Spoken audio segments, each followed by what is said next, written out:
Good? Okay. Good afternoon, everyone. It is good to be here on the traditional territory of the Lekwungen-speaking people, the Esquimalt and Songhees First Nation. I'm joined today by Minister of Health Adrian Dix and Public Health Officer Dr. Bonnie Henry to talk about more details around the announcement we made 2 weeks ago about the implementation of a BC vaccine card. At the outset, I want to say that people have been responding to that announcement by rolling up their sleeves, and we've had a 200% increase in the number of people registered for vaccines. Minister Dix will have the decimal point, but as of today, 85% of British Columbians over the age of 12 have received a first dose, and 78% have received 2 doses. This is very good news and extraordinary effort by all British Columbians. I want to commend the public health team for putting in place a vaccination program that was safe, effective, and seamless for the vast majority of British Columbians. Vaccines are a vital tool in our toolkit to put COVID-19 behind us. Over the past 19 months, we've been taking extraordinary steps to keep people safe, to reduce the impact on our healthcare system, and keep our businesses open to the greatest extent possible.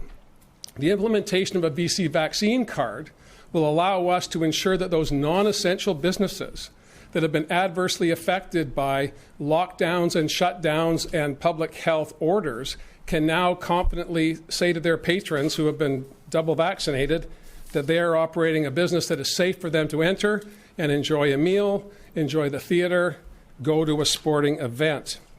These initiatives are critically important to our success going forward, and I'm very excited about the prospects of over the next number of months. These measures that we're putting in place will be mirrored in other jurisdictions across Canada.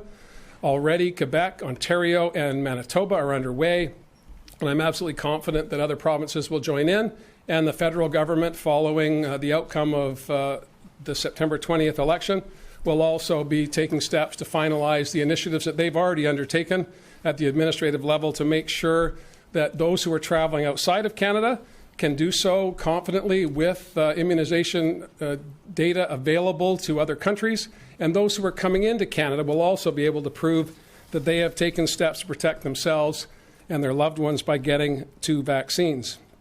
But we have seen an unacceptable surge in COVID cases, largely among those who have not yet had the opportunity to be vaccinated. And I encourage all British Columbians to weigh against their particular point of view today the positive benefits of following so many other British Columbians getting vaccinated to protect yourself, to protect your families, and allowing us all to move forward, keeping our economy going, making sure that jobs are still there for people as we go forward into what will be, I'm hopeful, an absolutely terrific 2022 and beyond.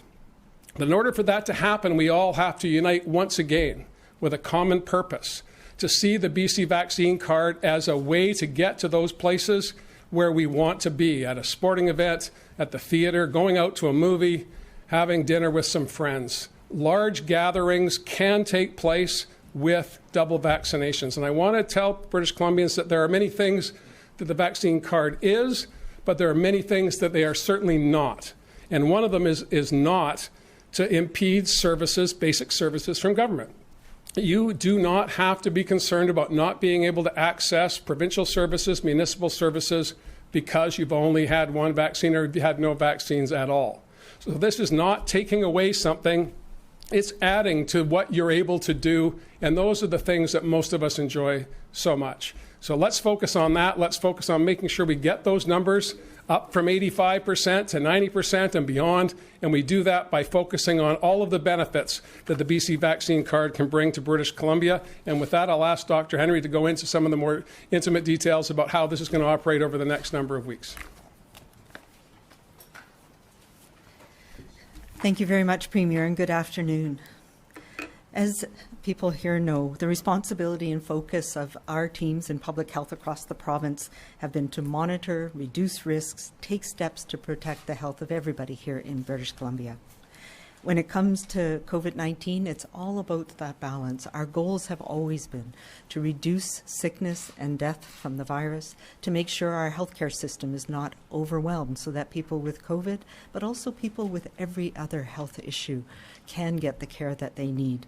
And, of course, to minimize the disruption of society, because we know that has effects on our health, our mental health, and our physical health.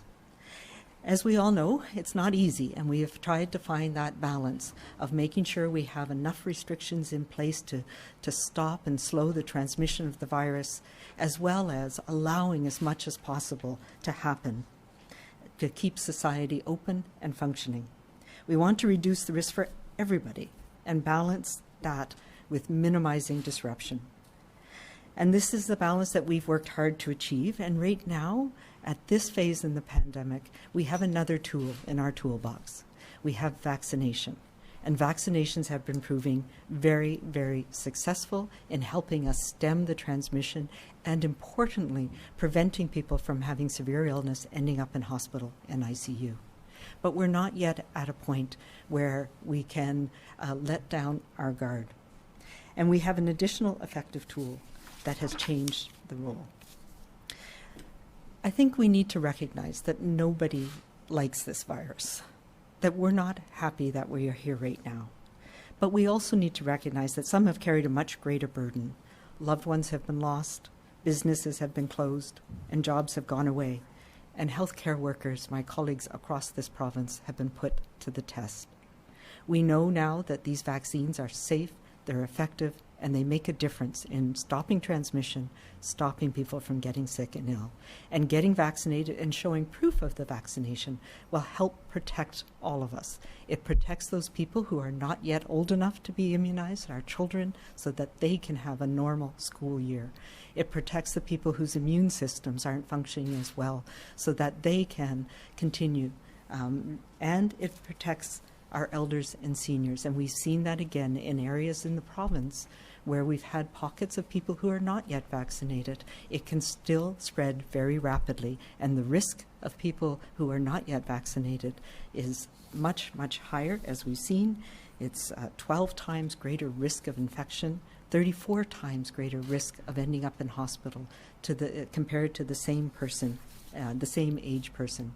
So this vaccine card is another tool that we have that allows us to continue to do things safely in those businesses, and one of the ways that we can reduce our risk going into the fall season.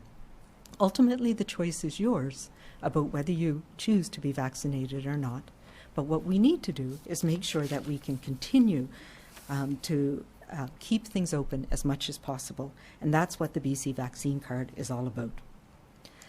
Without the card, optional, discretionary, social, recreational events and activities might have needed even more restrictions and measures than what we have in place today as we're moving into the fall. So this proof of vaccination will take effect on September 13th, and between